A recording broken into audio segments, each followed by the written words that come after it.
जय हिंद दोस्तों, आज ले आया हूँ रेलवे ग्रुप डी का वायरल क्वेश्चन पेपर, जिसमें बहुत ज़्यादा इंपॉर्टेंट क्वेश्चंस हैं जो साथियों रेलवे ग्रुप डी 2026 के एग्जाम में रिपीट हो सकते हैं। क्वेश्चन काफ़ी वायरल क्वेश्चन पेपर है, तो सभी साथी क्लास में एंड तक जरूर देखना। जिनका भी एग्जाम है आरआरबी ग्रुप डी 2026 का 3 अगस्त से आपका एग्जाम स्टार्ट हो रहा है, तो क्लास को बिल्कुल भी मत कर देना स्टूडेंट, ना ही स्किप करना।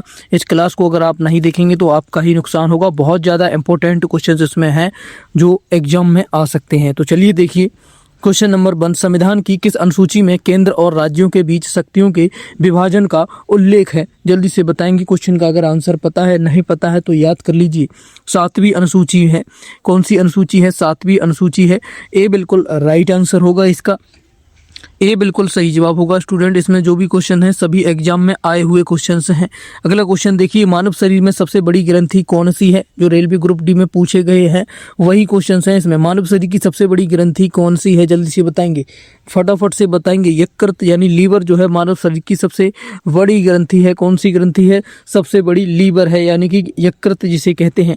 अगला देखिए, भारत में वित्तीय आपातकाल संविधान के किस अनुच्छेद के तहत लगाया जाता है?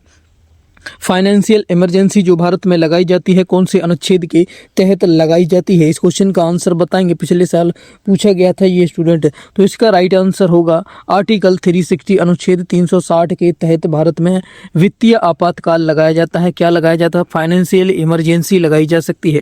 अगला क्वेश्चन देखिए, प्रकाश वर्ष किसका मात्रक है? लाइट ईयर जो है किसका मात्रक होता है? जल्दी से बताएंगे। राइट आंसर अगर पता है तो प्रकाश वर्ष जो है आपका दूरी का मात्रक होता है। किसका होता है? दूरी का मात्रक होता है। बी बिल्कुल राइट आंसर होगा। नेक्स्ट क्वेश्चन देखिए इसी तरीके से, हर्षचरित के लेखक कौन थे? हर्षचरित के लेखक बताएंगे जल्दी से कौन थे? हर्षचरित के जो लेखक थे याद रखेंगे आप, बाल भट्ट थे। कौन थे? बाल भट्ट जो थे वो हर्षचरित के लेखक थे। ये यहाँ पर बिल्कुल राइट आंसर होगा स्टूडेंट। मैंने साइंस की भी एक इंपॉर्टेंट क्लास कराई है जिसमें मोस्ट एक्सपेक्टेड साइंस के क्वेश्चन कराए हैं जो रेलवे ग्रुप डी के लिए बहुत ज़्यादा इंपॉर्टेंट है। बार बार एग्जाम में पूछे गए क्वेश्चंस को उसमें कराया। अगर आपने उसको नहीं देखा तो आज ही जाकर जरूर देख लेना साथियों। और जो भी साथी चैनल से नए जुड़े हैं चैनल को सब्सक्राइब कर लें, साथ ही बेल आइकन को भी ऑन कर लें ताकि इंपॉर्टेंट आने वाली सभी क्लास की जानकारी आपको मिलती रहे। चलिए देखिए नेक्स्ट क्वेश्चन, आंसर बताइए फटाफट से। कोशिका का पावर हाउस किसे कहा जाता है? कोशिका का पावर हाउस जो है किसको कहा जाता है? तो कोशिका का जो पावर हाउस है जल्दी से बताएंगे अगर आपको पता है। माइटोकॉन्ड्रिया को कोशिका का पावर कहा जाता है। किसको? कोशिका का पावर हाउस जो है माइटोकॉन्ड्रिया को कहा जाता है। बी यहाँ पर बिल्कुल सही जवाब होगा। अगले क्वेश्चन देखिए, भारत के किस राज्य की तटरेखा सबसे लंबी है? इंपॉर्टेंट क्वेश्चन है। भारत के किस राज्य की तटरेखा जो है सबसे लंबी है? तो गुजरात राज्य की जो तटरेखा है भारत की सबसे लंबी है। किसकी है? गुजरात की है। सी यहाँ बिल्कुल सही जवाब होगा। नेक्स्ट क्वेश्चन देखिए, एक अश्वशक्ति में कितने वाट होते हैं? एक हॉर्स पावर जो है कितने वाट के बराबर होती है? तो एक हॉर्स पावर जो होता है स्टूडेंट वो आपका 746 वाट के बराबर होता है। कितने? 746 वाट के बराबर एक हॉर्स पावर होता है। 1 horsepower equal to 740 volt watt होता है, सॉरी। तो यहाँ पर ए बिल्कुल राइट आंसर होगा। अगला क्वेश्चन देखिए इसी तरीके से, बक्सर का युद्ध किस वर्ष लड़ा गया था? राइट आंसर पता है तो जल्दी से बताएंगे। तो बक्सर का युद्ध कब लड़ा गया था? 1764 में जो है बक्सर का युद्ध लड़ा गया था। 1764 में बक्सर का युद्ध लड़ा गया था। कब? 1764 याद रखेंगे। 1764 में जो है बक्सर का युद्ध लड़ा गया था। नेक्स्ट क्वेश्चन देखेंगे, जल्दी से आंसर बताएंगे। निम्न में से कौन सा अम्ल नींबू में पाया जाता है? कौन सा एसिड होता है जो नींबू के अंदर पाया जाता है? लेमन के अंदर पाया जाता है। कौन सा एसिड होता है? तो वह एसिड जो होता है साइट्रिक एसिड होता है। कौन सा होता है? साइट्रिक एसिड जो है नींबू के अंदर पाया जाता है, लेमन के अंदर पाया जाता है। याद रखेंगे, ये बिल्कुल सही जवाब होगा। अगला क्वेश्चन देखिए, नीति आयोग के अध्यक्ष कौन होते हैं? नीति आयोग जो है इसके अध्यक्ष कौन होते हैं? इंपॉर्टेंट क्वेश्चन है, जल्दी से बता देंगे। नीति आयोग के जो अध्यक्ष होते हैं प्रधानमंत्री होते हैं। कौन होते हैं? नीति आयोग जो आया है ये योजना आयोग की जगह पर आया है, पहले योजना आयोग होता था। याद रखेंगे। अगला क्वेश्चन देखिए और आंसर बताइए, परमाणु के नाभिक में कौन से कण होते हैं? परमाणु के नाभिक में कौन से कण होते हैं? कमेंट करके बताएंगे। आगे के क्वेश्चन साथियों बहुत ज्यादा इंपॉर्टेंट है, जो बार बार रेलवे में रिपीट होते हैं वही क्वेश्चन रखे गए हैं, तो उनको मिस मत करना।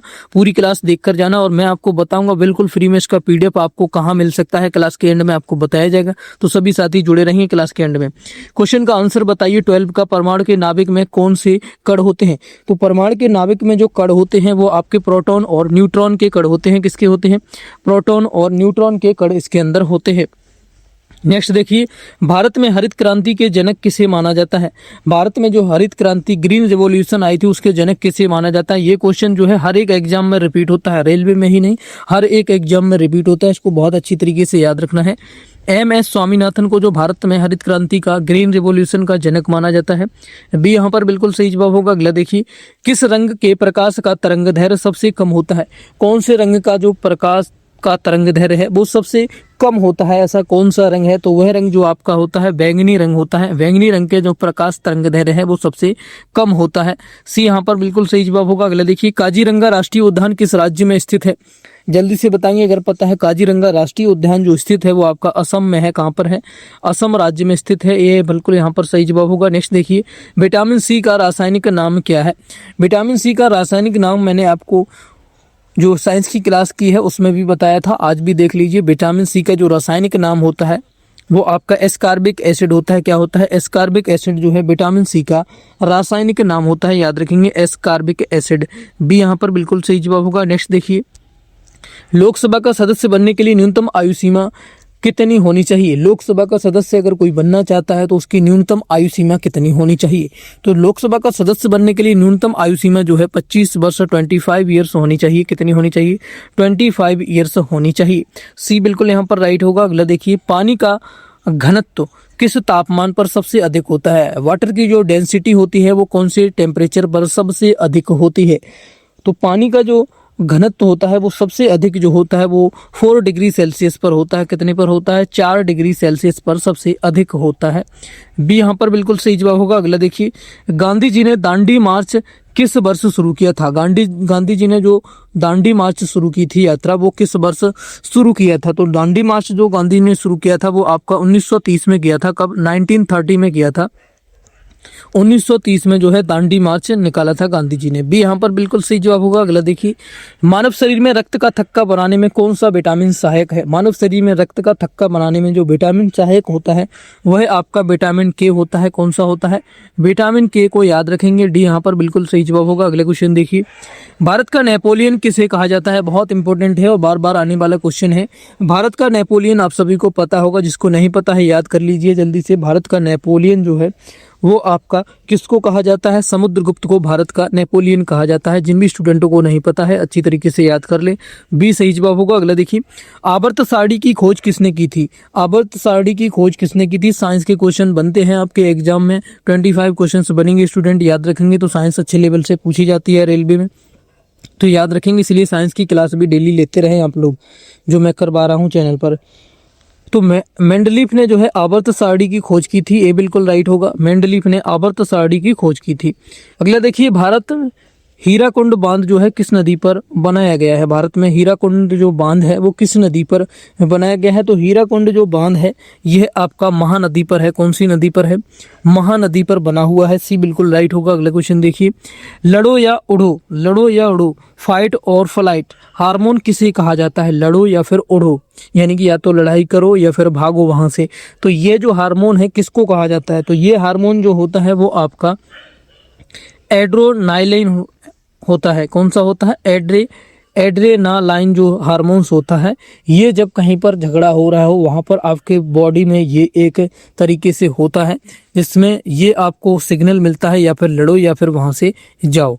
तो यहाँ पर बी राइट होगा। अगला क्वेश्चन देखिए, भारत के संविधान को कब अपनाया गया था? भारत में जो है संविधान को अपनाया गया था कब? भारत के संविधान को कब अपनाया गया था? कब एडॉप्ट किया था भारत ने हमारी कॉन्स्टिट्यूशन को? तो भारत ने जो संविधान को अपनाया था वो आपका 26 नवंबर 1949 को अपनाया था। कब? 1949 में। 26 नवंबर 1949 में इसको अपनाया गया था, एडॉप्ट किया था भारत ने हमारी कॉन्स्टिट्यूशन को, संविधान को। नेक्स्ट देखिए, ध्वनि की गति किस माध्यम में सबसे अधिक होती है? ध्वनि की गति जो होती है, साउंड की जो गति होती है, सबसे अधिक कौन से माध्यम में होती है? तो सबसे अधिक जो ठोस में होती है, सॉलिड में ध्वनि की गति सबसे अधिक होती है। अगले क्वेश्चन देखेंगे, इसी तरीके से आंसर बताइए। सांची का स्तूप किसने बनवाया था? सांची का स्तूप फेमस क्वेश्चन है, बार बार आता है। सांची का स्तूप जो बनवाया था वो आपका अशोक सम्राट ने बनवाया था। किसने बनवाया था? अशोक सम्राट ने सांची का स्तूप बनवाया था। याद रखेंगे, अशोक सम्राट ने सांची का स्तूप बनवाया था। बी बिल्कुल सही होगा। अगला देखिए, कोशिका सेल की खोज, कोशिका या फिर सेल की खोज किसने की थी? तो कोशिका की जो खोज की थी वो आप बताएंगे। अगर आंसर पता है जल्दी से कमेंट करेंगे। कोशिका की खोज जो की थी वो आपकी रॉबर्ट हुक ने की थी। किसने? रॉबर्ट हुक ने जो है कोशिका की खोज की थी। नेक्स्ट देखिए, इसी तरीके से भारत में मीठे पानी की सबसे बड़ी झील कौन सी है? भारत में मीठे पानी की सबसे बड़ी झील की अगर बात की जाए तो आपको याद रखना है वुलर झील जो है, वुलर नामक झील है, ये भारत में सबसे बड़ी मीठे पानी की झील है। कैसी है? मीठे पानी की झील है। मीठे पानी का मतलब पीने वाले पानी की झील है। यहाँ पर बी बिल्कुल राइट आंसर होगा, सबसे बड़ी झील है ये भारत के अंदर। नेक्स्ट क्वेश्चन देखिए, शुद्ध सोना प्योर गोल्ड कितने कैरेट का होता है? जो शुद्ध सोना होता है वो कितने कैरेट का होता है? तो शुद्ध सोना जो होता है स्टूडेंट वो आपका 24 कैरेट यानी कि 24 कैरेट का शुद्ध सोना होता है। कितने का होता है? 24 कैरेट का जो है शुद्ध सोना होता है, प्योर गोल्ड होता है। कैसा होता है? प्योर गोल्ड होता है, ये प्योर गोल्ड होता है। नेक्स्ट क्वेश्चन देखिए, बताइए आंसर जल्दी से। राज्यसभा के सदस्यों का कार्यकाल कितने वर्षों का होता है? राज्यसभा के जो सदस्यों का कार्यकाल है वो कितने वर्षों का होता है? 5 वर्ष, 6 वर्ष, 4 वर्ष या फिर यह स्थायी सदन है? तो राज्यसभा के जो सदस्यों का कार्यकाल होता है वो आपका कितना होता है? वह होता है 6 वर्ष का, यानी कि 6 ईयर्स का होता है। राज्यसभा के सदस्यों का कार्यकाल 6 वर्षों का होता है। अगला देखिए, पीलिया रोग से शरीर का कौन सा अंग प्रभावित होता है? पीलिया रोग जो होता है इससे शरीर का कौन सा अंग जो है प्रभावित होता है? तो पीलिया रोग से शरीर का जो है यकृत यानी कि लीवर प्रभावित होता है। कौन सा अंग होता है? लीवर इससे प्रभावित हो जाता है। अगले क्वेश्चन देखिए, poverty and un British rule in India पुस्तक के किसने लिखी थी? ये बहुत फेमस बुक है जो पूछी जाती है एग्जाम में। Poverty and un British rule in India, ये पुस्तक जो लिखी थी, अगर आंसर पता है तो जल्दी से बताइए। यह पुस्तक दादा भाई नौरोजी ने लिखी थी। किसने लिखी थी? दादा भाई नौरोजी ने यह पुस्तक लिखी थी, poverty and un British rule in India. Next देखिए, लाइटर में किस गैस का उपयोग किया जाता है? जो लाइटर होता है जिससे हम आग जलाते हैं उसमें जो है कौन सी गैस का उपयोग होता है? तो लाइटर में जिस गैस का उपयोग होता है वह आपकी ब्यूटेन गैस होती है। कौन सी होती है? ब्यूटेन गैस का लाइटर में उपयोग होता है। ये बिल्कुल सही होगा। अगला देखिए, भारत के किस राज्य में सूर्य सबसे पहले उगता है? बहुत इंपॉर्टेंट है। भारत के कौन से राज्य में सूर्य जो है सबसे पहले निकलता है? कौन सा राज्य है ऐसा? तो वह राज्य आपका अरुणाचल प्रदेश है। कहाँ पर निकलता है? अरुणाचल प्रदेश में निकलता है, बी राइट होगा। अगला देखिए, ग्लाइकोलाइसिस की प्रक्रिया कोशिका के किस भाग में होती है? ग्लाइकोलाइसिस की प्रक्रिया जो है कोशिका के किस भाग में होती है? तो ग्लाइकोलाइसिस की जो प्रक्रिया है ये कोशिका का द्रव्य में होती है। किस में होती है? कोशिका का द्रव्य में यह प्रक्रिया होती है, बी यहाँ पर बिल्कुल सही होगा। अगला देखिए, भारतीय संविधान का कौन सा अनुच्छेद अस्पृश्यता के उन्मूलन से संबंधित है? अनटचेबिलिटी यानी छुआछूत के उन्मूलन से संबंधित है। कौन सा अनुच्छेद है? तो है आपका आर्टिकल 17 है। कौन सा है? अनुच्छेद 17 है जिसमें छुआछूत का निषेध किया गया है, यानी छुआछूत नहीं करना है। नेक्स्ट क्वेश्चन देखिए, कौन सा यंत्र यांत्रिक ऊर्जा को विद्युत ऊर्जा में बदलता है? कौन सा यंत्र ऐसा होता है जो यांत्रिक ऊर्जा को विद्युत ऊर्जा में बदल देता है? जल्दी से बताएंगे अगर आपको आंसर पता है तो। यह जो होता है वो आपका डायनमो होता है। डायनमो जो है यांत्रिक ऊर्जा को विद्युत ऊर्जा में बदलता है। एक मोटर होती है जिसे डायनमो कहा जाता है। इस तरह की मोटर होती है, एक मोटर होती है जो अपनी घूर्णन करती है, ऐसे घूमती है, गति करती है। उसकी वजह से जो यहाँ पर घूर्णन से जो यांत्रिक ऊर्जा होती है उसे यहाँ पर विद्युत ऊर्जा में परिवर्तित कर देती है। यहाँ से विद्युत ऊर्जा आपकी आ जाती है। तो बी यहाँ पर बिल्कुल सही जवाब होगा। नेक्स्ट क्वेश्चन देखेंगे इसी तरीके से, जलियांवाला बाग हत्याकांड के समय भारत का वायसराय कौन था? जब जलियांवाला हत्याकांड हुआ था, जलियांवाला बाग हत्याकांड, उस समय भारत का वायसराय कौन था? जल्दी से बताएंगे, इंपॉर्टेंट है। उस समय भारत का जो वायसराय था वो आपका लॉर्ड चेम्सफोर्ड था। कौन था? लॉर्ड चेम्सफोर्ड जो है भारत का वायसराय था। ये बिल्कुल राइट होगा। अगला देखिए, मानव शरीर में पसलियों के कितने जोड़े होते हैं? मानव शरीर में जो पसलियों के जोड़े होते हैं जिन्हें रिब्स कहा जाता है, कितने जोड़े होते हैं? तो मानव शरीर में पसलियों के 12 जोड़े होते हैं। कितने होते हैं? कुल 12 यानी कि 12 जोड़े होते हैं मानव शरीर में। नेक्स्ट देखिए, स्वराज्य मेरा जन्मसिद्ध अधिकार है और मैं इसे लेकर रहूंगा, किसने कहा था? ये नारा किसने दिया था? स्वराज मेरा जन्मसिद्ध अधिकार है और मैं इसे लेकर रहूंगा। यह नारा जो दिया था वो आपका बाल गंगाधर तिलक ने दिया था। किसने दिया था? बाल गंगाधर तिलक जी ने ये नारा दिया था। नेक्स्ट देखिए, कौन सा रंग प्राथमिक रंग नहीं है? इनमें से कौन सा रंग ऐसा है जो प्राइमरी कलर नहीं है, यानी कि प्राथमिक रंग नहीं है? तो यहाँ पर पीला जो है प्राथमिक रंग नहीं है, डी बिल्कुल सही जवाब होगा। अगला क्वेश्चन देखिए, भारत में सबसे पहली रेलवे लाइन कब शुरू हुई की गई थी? भारत में सबसे पहले रेलवे लाइन जो है कब शुरू की गई थी? इंपॉर्टेंट क्वेश्चन है। तो सबसे पहले 1853 में भारत में रेलवे लाइन शुरू हुई थी। कब? 1853 में रेलवे लाइन शुरू हुई थी। नेक्स्ट देखिए, कवक के अध्ययन को क्या कहा जाता है? फंगस के अध्ययन, यानी कि कवक, फंगस भी जैसे कहते हैं, इसके अध्ययन को क्या कहा जाता है? तो कवक के अध्ययन को याद रखेंगे क्या कहा जाता है? माइकोलॉजी कहा जाता है। क्या कहा जाता है? माइकोलॉजी जो है कवक के अध्ययन को कहा जाता है, फंगस जिसे इंग्लिश में कहते हैं।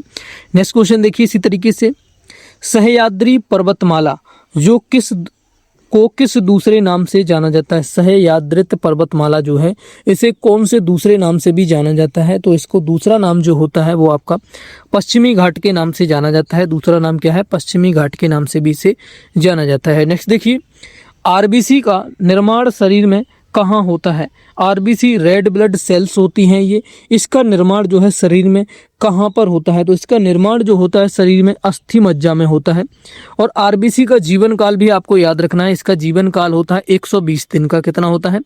120 दिन का इसका जीवन काल होता है। ये भी क्वेश्चन बनता है, तो इसलिए याद रखेंगे आप। नेक्स्ट क्वेश्चन देखिए, राष्ट्रपति को पद की शपथ कौन दिलाता है? राष्ट्रपति जब भारत का बनता है तो उसे पद की जो है शपथ कौन दिलाता है? कौन ओथ करवाता है राष्ट्रपति को? तो राष्ट्रपति को जो ओथ करवाते हैं वो भारत के मुख्य न्यायाधीश सीजीआई यानी कि सुप्रीम कोर्ट के जज जो होते हैं, भारत के मुख्य न्यायाधीश वह करवाते हैं। सी बिल्कुल सही जवाब होगा। अगला देखिए, हवा में सबसे अधिक मात्रा में कौन सी गैस पाई जाती है? हवा एयर में जो सबसे अधिक गैस है वो कौन सी पाई जाती है? सबसे अधिक मात्रा में कौन सी गैस पाई जाती है? तो नाइट्रोजन जो है हवा में सबसे अधिक मात्रा में पाई जाती है। सी बिल्कुल राइट होगा। नेक्स्ट क्वेश्चन देखिए जल्दी से, रानी की वाव किस राज्य में स्थित है जो 100 रुपए के नोट पर चित्रित है? रानी की वाव जो है किस राज्य में स्थित है जो कि 100 रुपए के नोट पर चित्रित है? तो यह जो स्थित है वो आपकी गुजरात में स्थित है। कहाँ पर है? गुजरात में है। बी बिल्कुल राइट होगा। नेक्स्ट क्वेश्चन देखिए स्टूडेंट, एक गाड़ी के स्पीडोमीटर से क्या मापा जाता है? एक गाड़ी के स्पीडोमीटर से क्या मापा जाता है? औसत चाल, तात्क्षणिक चाल, दूरी या फिर त्वरण? इस क्वेश्चन का आंसर आप लोग कमेंट करके बताना। आज के सेशन में इतने ही क्वेश्चंस रखे थे स्टूडेंट, जो कि बहुत ज़्यादा इंपॉर्टेंट हैं। क्वेश्चन आपके एग्जाम के लिए बहुत ज़्यादा उपयोगी हैं। एग्जाम पॉइंट ऑफ व्यू से बहुत ज़्यादा इंपॉर्टेंट क्वेश्चंस हमने लिए हैं। अगर एक बार में क्वेश्चंस आपको क्लियर नहीं हुए हैं तो इस क्लास को आप दोबारा रिवाइज करके एक बार जरूर देख लेना, ये रिक्वेस्ट है मेरी आपसे। और स्टूडेंट, जो मैंने साइंस की क्लास कराई है जिसमें हमने टॉप 50 साइंस के इंपॉर्टेंट क्वेश्चंस कराए हैं जो रेलवे में बार बार पूछे जाते हैं, तो उस क्लास को जाकर जरूर देख लेना और इस क्वेश्चन का आंसर बता के जाना और साथ ही अपना स्कोर कमेंट करके बताना 50 में से आपका स्कोर कितना आया स्टूडेंट। और जल्दी साथियों हम करंट अफेयर की क्लास भी शुरू कर देंगे, तो साथियों चैनल से जुड़े रहें। जिन साथियों ने अभी भी वीडियो को लाइक नहीं किया तो लाइक कर दें, थम्स अप का बटन दबाकर, और शेयर करें अपने सभी दोस्तों के साथ, और चैनल को भी सब्सक्राइब करके बेल आइकन को ऑन कर लें ताकि आने वाली सभी इंपॉर्टेंट क्लास की जानकारी मिल सके आपको सबसे पहले। और इसका बिल्कुल फ्री PDF मैंने बताया था हमारे टेलीग्राम चैनल पर मिल जाएगा। जिन भी साथियों ने ज्वाइन नहीं किया है तो उसका लिंक वीडियो के डिस्क्रिप्शन में दिया गया है, वहाँ से जाकर ज्वाइन करें। और साथियों डिस्क्रिप्शन में हमारे फेसबुक पेज और इंस्टा व्हाट्सअप का भी लिंक मिलेगा, वहाँ भी हमें फॉलो जरूर करें, वहाँ से भी आपको इंपॉर्टेंट अपडेट्स मिलती रहती हैं। और क्लास कैसी लगी एक बार कमेंट करके जरूर बताना, इस क्वेश्चन का आंसर देकर जाना। मिलते हैं नेक्स्ट क्लास में। कोई क्वेश्चन, कोई बुक बाई करना चाहते हैं आप जीके जीएस या फिर कोई और रेलवे के लिए, तो साथियों कुछ बुक्स का सजेशन वीडियो के डिस्क्रिप्शन में मिलेगा, वहाँ से जाकर आप चेकआउट कर सकते हैं। अगर आपको बेस्ट लगे वहाँ से आप बाई कर सकते हैं। मिलते हैं कल की क्लास में, अगली क्लास में, तब तक के लिए थैंक यू। जय हिंद साथियों।